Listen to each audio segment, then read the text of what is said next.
Mon père est mort, c'est ma sœur Diane et ma nièce Sophie qui font les dessins. Alors je vais vous montrer comment on fait l'original, qui est fait à la main, dans une feuille de cuivre mince. Desde que su padre falleció, su hermana y su nieta, Sophie, que trabajan en esto, y nos va a hacer una pequeña demostración.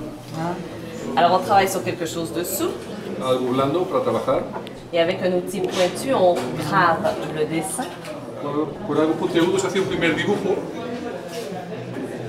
Es una hoja que está haciendo.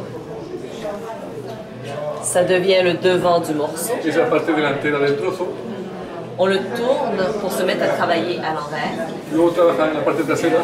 Et avec le même outil, on trace une deuxième ligne à l'intérieur du dessin. Hace una segunda línea al interior por la parte trasera para dar la profundidad.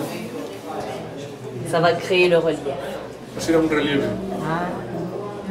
Et ensuite, toujours par l'arrière, mais avec d'autres outils, il faut venir repousser l'intérieur du dessin.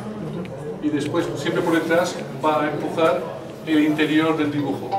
Sans faire d'erreur. Perdón, sin hacer errores. Claro, es como es manejable el cobre, lo maneja como una cosa así.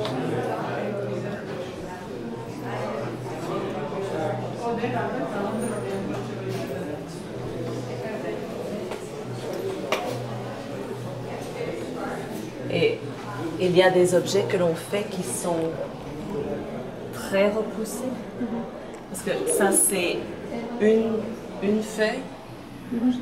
Alors, ce qui peut arriver, c'est qu'à la fin, le métal est tellement étiré que ça casse. Et il faut tout recommencer. ¿Qué dijo?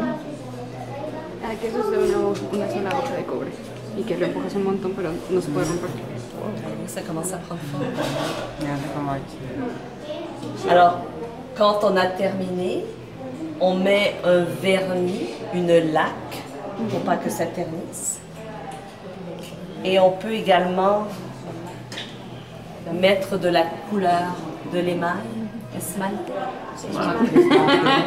que ma mère fait. Merci. Je ne sais pas parler français. Alors, je vais vous laisser découvrir notre boutique. Et n'oubliez pas d'aller voir le musée de la vie de Jésus, de la vie du Christ, à l'arrière. Merci. Je vous en prie. C'est bien.